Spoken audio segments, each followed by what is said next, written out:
सभी को मैं प्रभु यीशु मसीह का पवित्र नाम में वंदन देता हूँ। आप सभी लोग कैसे हो?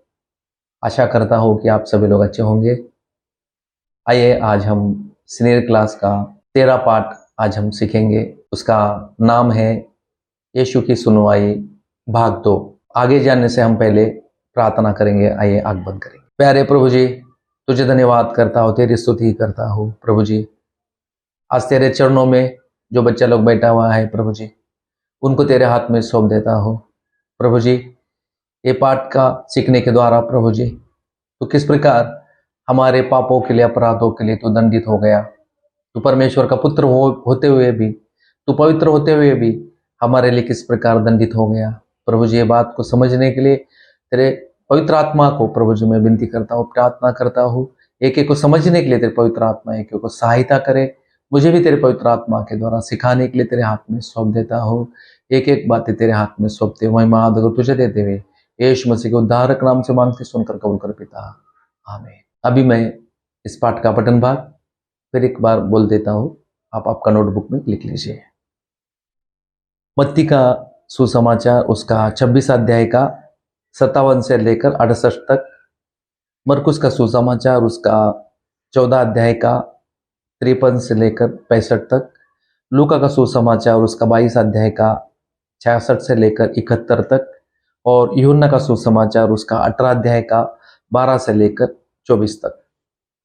Reading portion Matthew 26:57 to 68, Mark chapter 14 verse from 53 to 65, Luke chapter 22 from verse 66 to 71, John chapter 18 from verse 12 to 24। याद करने का वचन मैं पढ़ता हूँ। मेमोरी वर्स यूहन्ना का सुसमाचार उसका 18 अध्याय का 37।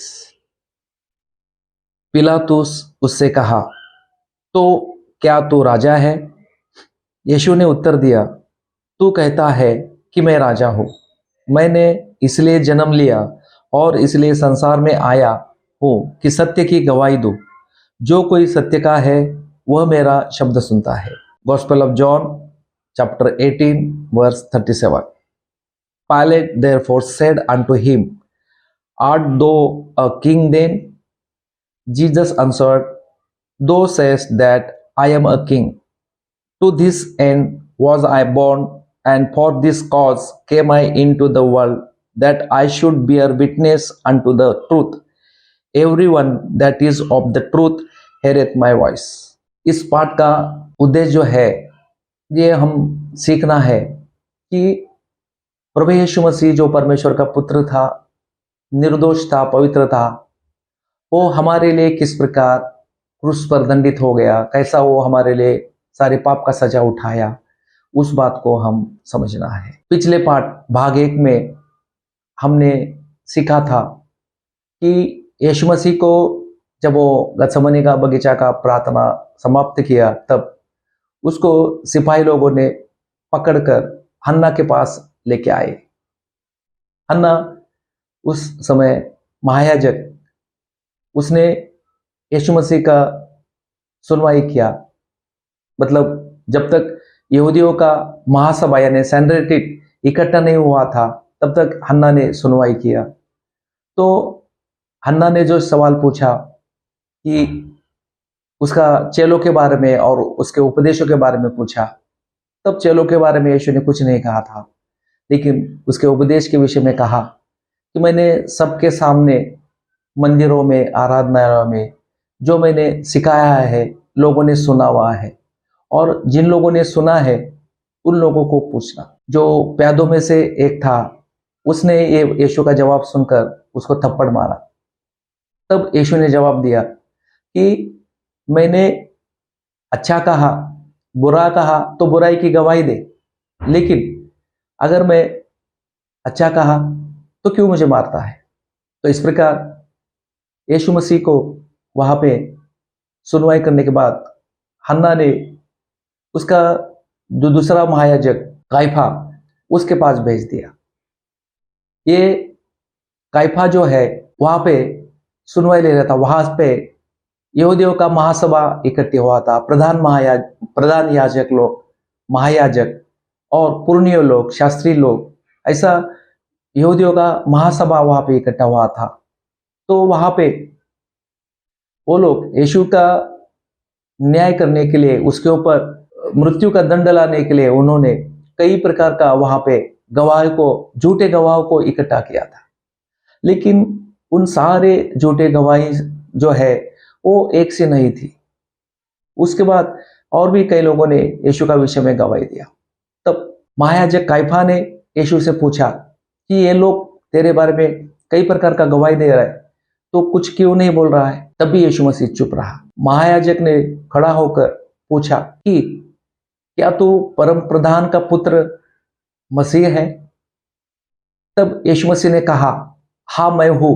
और परम प्रधान सर्वशक्तिमान परमेश्वर का दाहिनी ओर बैठे हुए और मनुष्य का पुत्र को बादल के साथ आते हुए तुम देखोगे।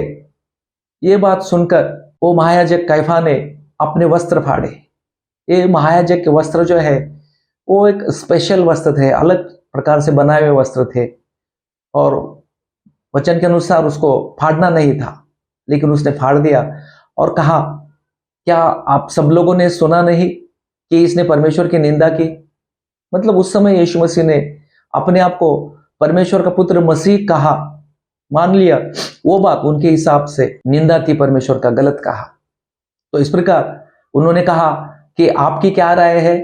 ये निंदा सुनकर उन सब लोगों ने मिलकर ये निर्णय किया कि ये मरण दंड के योग्य है, ये मरण दंड के योग्य है।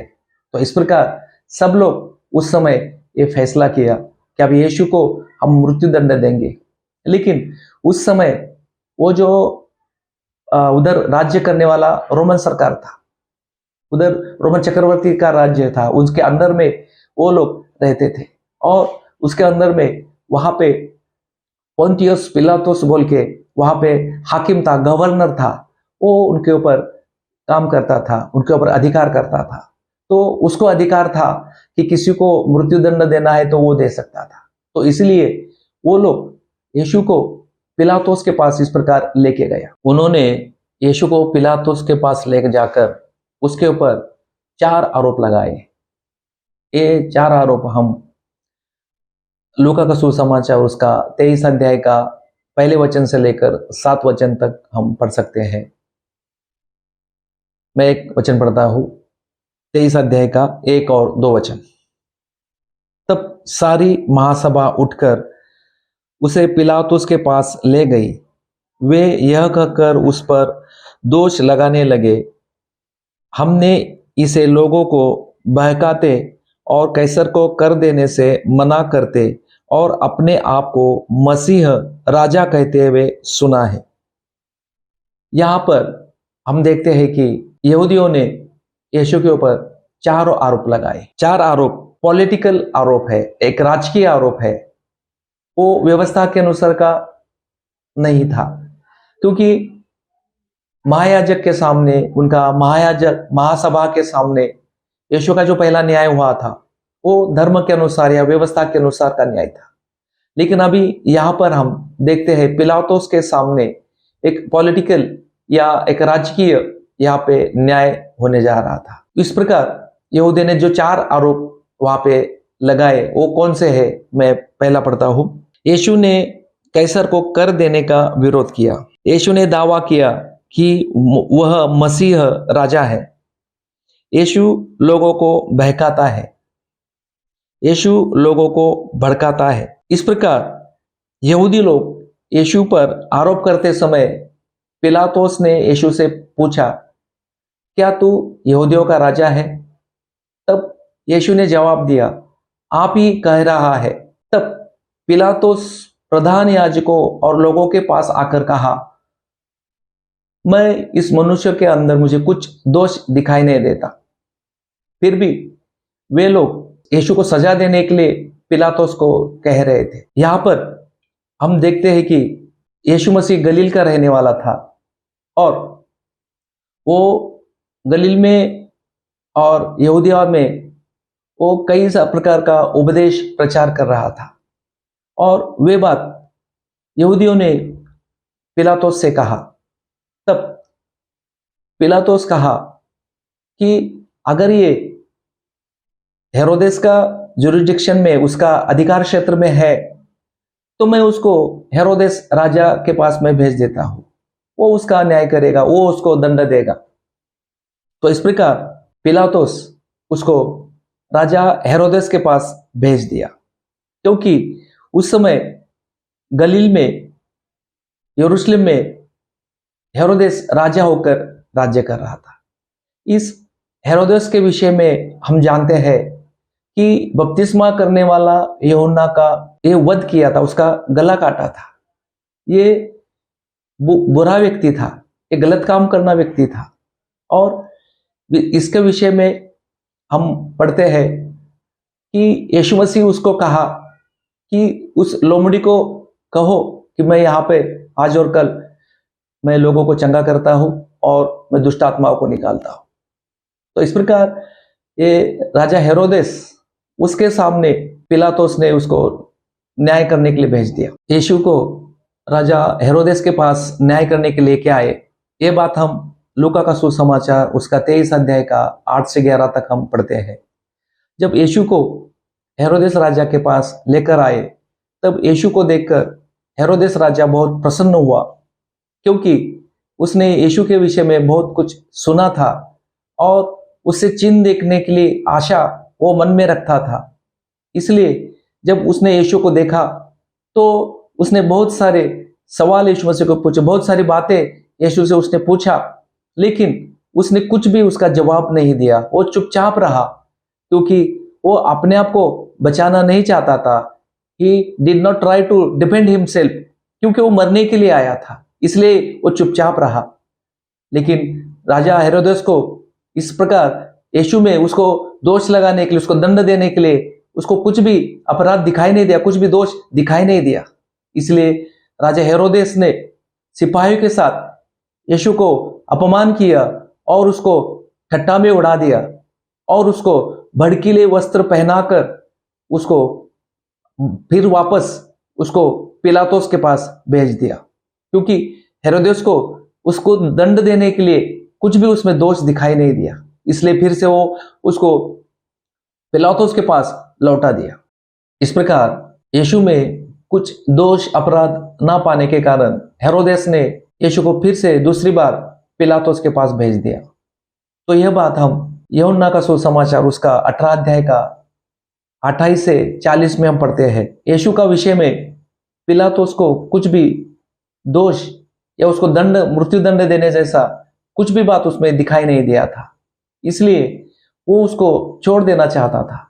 लेकिन प्रधान याजक लोग, पुरनियों, शास्त्री, वो बहुत ही पीछे पड़े थे कि उसको मृत्यु दंड दे दो, उसको मृत्यु दंड दे दो।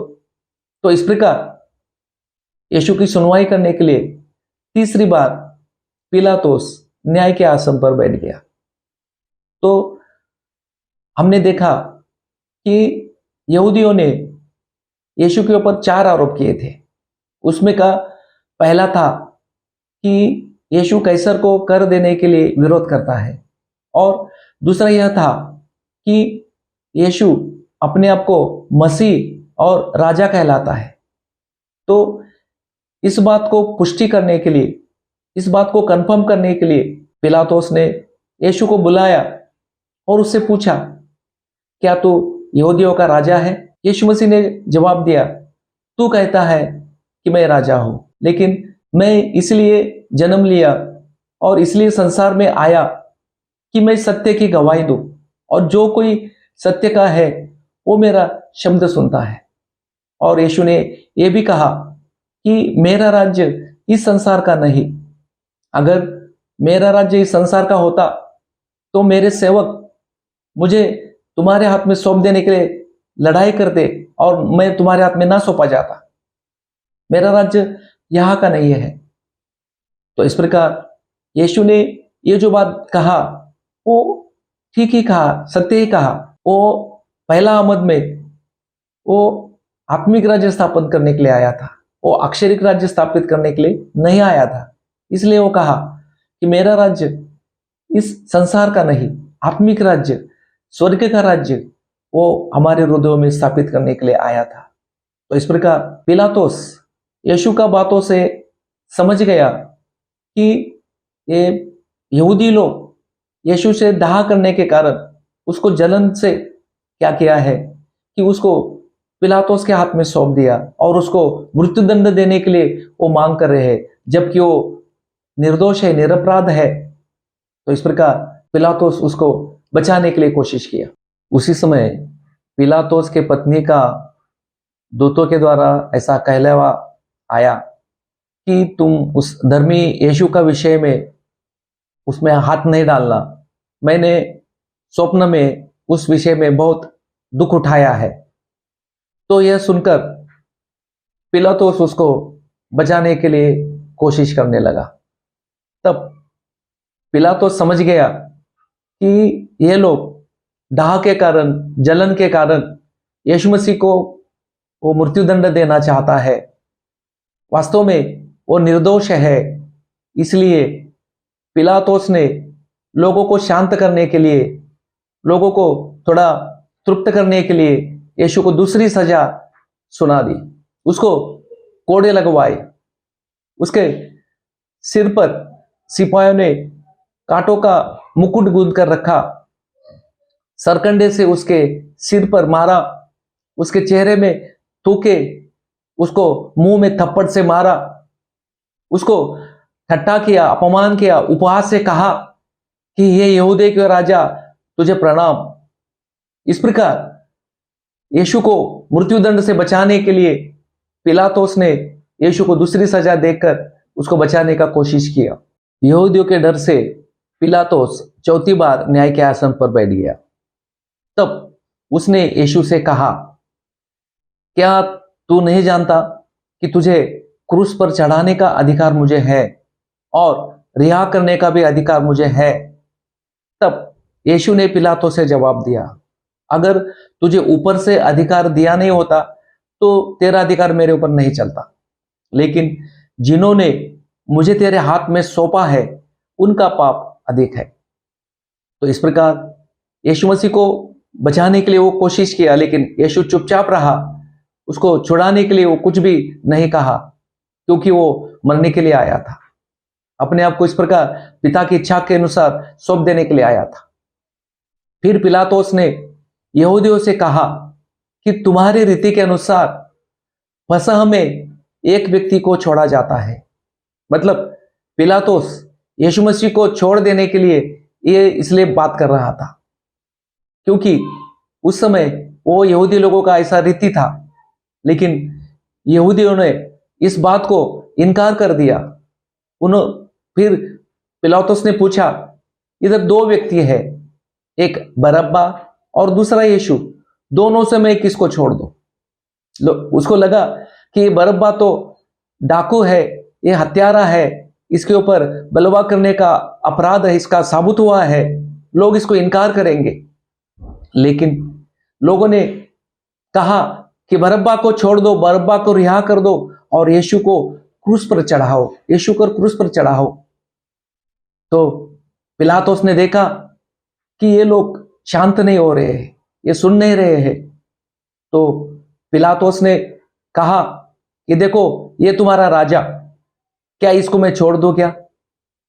फिर भी लोग कहे ये हमारा राजा नहीं, कैसर हमारा राजा है, अगर तू इसको छोड़ देगा तो तू कैसर का मित्र नहीं है। तो इस प्रकार फिर भी पिलातुस को इस प्रकार कुछ कह नहीं पाया। फिर उसने देखा कि हुल्लड़ बढ़ते जा रहा है, कोई शांत नहीं हो रहा है, तो उसने पानी लेकर हाथ धोए और लोगों से कहा, इसका विषय में मैं निर्दोष हूं, इसके खून के विषय में मैं निर्दोष हूं, तुम ही देख लो। तब सब लोगों ने उत्तर दिया, इसका विषय में हम दोषी है, इसका हमारे संतान के ऊपर इसका दोष आ जाए। मतलब उस धार्मिक का विषय में पिलातुस ने कहा, यीशु मसीह जो धार्मिक था उसके विषय में कहा, इस धार्मिक का विषय में मैं निर्दोष हूं। वो उसको छोड़ देना चाहता था, लेकिन लोग, यहूदी लोग उसको क्रूस पर चढ़ाना चाहते थे, इसलिए उन्होंने ये दोष अपने ऊपर ले लिया। यीशु को क्रूस पर चढ़ाने के लिए वो मांग करते रहे, चिल्लाते रहे। यहूदियों को खुश करने के लिए पिलातुस ने यीशु को क्रूस पर चढ़ाने के लिए यहूदियों के हाथ में सौंप दिया। तब यहूदियों ने यीशु को पकड़कर उसको क्रूस पर चढ़ाने के लिए उसके ऊपर अत्याचार करते हुए, उसको पीड़ा देते हुए उसको क्रूस पर चढ़ाने के लिए लेके गए। यहां पर हम देखते हैं यीशु मसीह का जो रिलीजियस जजमेंट हुआ, यीशु मसीह का जो धर्म के अनुसार जो न्याय हुआ, वहां पे बहुत सारे झूठे गवाही खड़ा किया गया और उसमें भी कुछ नहीं पाया।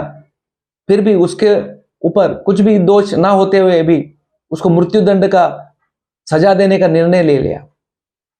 उसके ऊपर अन्याय हो गया। उसके बाद हमने देखा कि यीशु का राजकीय न्याय होते समय, पॉलिटिकल जजमेंट होते समय, पिलातुस 4 बार न्याय का आसन में बैठा, फिर भी उसने कुछ भी मृत्युदंड का सजा यीशु को नहीं सुनाया।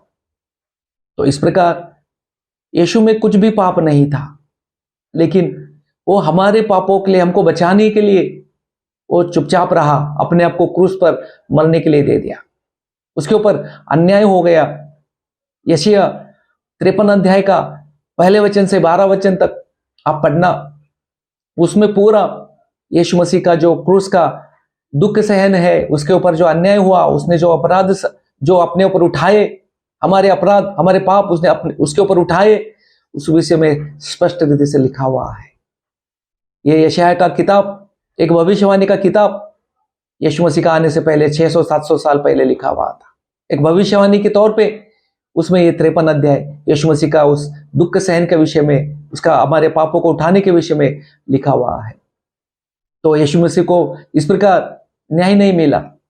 वो परमेश्वर का इच्छा के अनुसार हमारे लिए क्रूस पर जाने के लिए, हमारे अपराधों को उठाकर मरने के लिए आया था, इसलिए वो चुपचाप रहा। वचन संहिता 22 अध्याय में भी आप पढ़ना, वहां पे यीशु मसीह का जो क्रूस का दुख सहन है, उसका जो अन्याय सहन करना है, वहां भी स्पष्ट रीति से लिखा हुआ है। हमको उद्धार देने के लिए यीशु ने यह सब कुछ चुपचाप सह लिया। उसके सर में कांटे का मुकुट रखा। क्यों? क्योंकि हमारे दिमाग से, हमारी बुद्धि से हम बुरी कल्पनाएं करते हैं। उसकी सजा हमारे ऊपर आनी थी, लेकिन वो सजा यीशु मसीह ने उसके सिर में कांटे का मुकुट सहन करके सह लिया। यीशु मसीह का चेहरे में थूका, क्योंकि दुष्कर्म करने के कारण हमारे चेहरे पे कर थूकना था, हमारे पर वो सजा आना था, लेकिन यीशु मसीह ने वो थूक अपने चेहरे में सह लिया। हमको बचाने के लिए, हमारे लिए वो चुपचाप इस प्रकार सह लिया। तो यीशु मसीह जो हमारे लिए किया, पापियों के लिए किया, ये हम समझकर उसे कबूल करना है। हमको पापों से छुड़ाने के लिए, शैतान से छुड़ाने के लिए, हमको अनंत काल का जीवन देने के लिए यीशु मसीह ने यह सब कुछ सह लिया। वो हमारे लिए इस प्रकार चुपचाप सहते रहा, अन्याय सहा, हमारे सारे पापों को उसने अपने ऊपर ले लिया, हमारे सारे शापों को उसने अपने ऊपर ले लिया। तो इसको हम समझकर, इस सच्चाई को हमारे हृदय में हम कबूल करना है, मान लेना है, और यीशु मसीह का अपना व्यक्तिगत उद्धारकर्ता होकर अपने हृदय में यीशु मसीह को आप कबूल करें। आप उसको मान ले कि वो परमेश्वर का पुत्र मसीह है, क्योंकि यीशु मसीह को जो सजा हुआ है, उसने कुछ भी पाप करने के कारण नहीं, कुछ अपराध करने के कारण नहीं। यहाँ पे स्पष्ट रीति से हमने देखा कि धर्म के अनुसार भी और राजकीय अनुसार भी उसमें कुछ भी अपराध, कुछ भी पाप, कुछ भी दोष हमको दिखाई नहीं दिया। पूरी तरह से स्पष्ट रीति से साबित हो गया कि यीशु मसीह निर्दोष था, निष्कलंक था। तो उसको हम परमेश्वर का पुत्र होकर, मसीह होकर अपने हृदय में उसको जगह दे, स्थान दे, उसको हम इस प्रकार अपना व्यक्तिगत उद्धार होकर आप कबूल करें। तो इस पाठ के द्वारा इस बात को हम समझ लेना, आप कबूल करना, मान लेना। तो आइए हम प्रार्थना करेंगे, आंख बंद करेंगे। प्यारे प्रभु जी, तुझे धन्यवाद करता हूं, तेरी स्तुति करता हूं। पिता, तूने अपने एकलौते पुत्र को, मसीह को हमारे लिए इस संसार में भेजा। वो हमारे लिए इस प्रकार हमारा सारा दंड, हमारे सारे अपराधों को अपने ऊपर उठाया और उसको उठाने के कारण जो उसके ऊपर सजा आया। हाँ प्रभु जी, तूने हमारे लिए इस प्रकार अपने सिर में कांटे का मुकुट सहा, चेहरे में थुक्का सहा, थप्पड़ सहा, अत्याचार सहा, अन्याय सहा हमको बचाने के लिए। प्रभु जी, इस बात को समझकर बच्चे लोगों को तो कृपा देना, उसको व्यक्तिगत उद्धार होकर कबूल करने के लिए उसको सहायता करना, उसको विश्वास करते हुए प्रभु जी हालेलुया, उसको तो परमेश्वर का पुत्र है, तू मसीह है, राजा होकर उनको हृदय में स्थान देने के लिए एक एक को कृपा देना। प्रभु जी, इस प्रकार उनका जीवन में तू काम करना, तेरी पवित्र आत्मा उनको सहायता करे। एक एक को तेरे बलवंत हाथ में सौंप देता हो। सारा महिमा आदर गौरव तुझे देते हुए उद्धार करता प्रभु यीशु मसीह के सामर्थ्य नाम में मांगते, सुनकर कबूल कर पिता, आमीन। अभी इस पाठ का जो सवाल जवाब है उसके लिए आप नीचे दिए गए हुए डिस्क्रिप्शन बॉक्स में जाना, वहां से लिंक में ये डाउनलोड कर लेना और अपने किताब में इसका जवाब लिख लेना। अभी अगला पाठ का जो पठन भाग है उसके विषय में मैं बता देता हूं, आप लिख लेना। अगला पाठ यानी 14वां पाठ, उसका पठन भाग है मत्ती का सुसमाचार, उसका 27 अध्याय का 32 से लेकर 56 तक, मरकुस का सुसमाचार, उसका 15 अध्याय का 22 से लेकर 47 तक, लूका का सुसमाचार, उसका 23 अध्याय का 32 से 49 तक, यूहन्ना का सुसमाचार, उसका 19 अध्याय का 17 से 37 तक।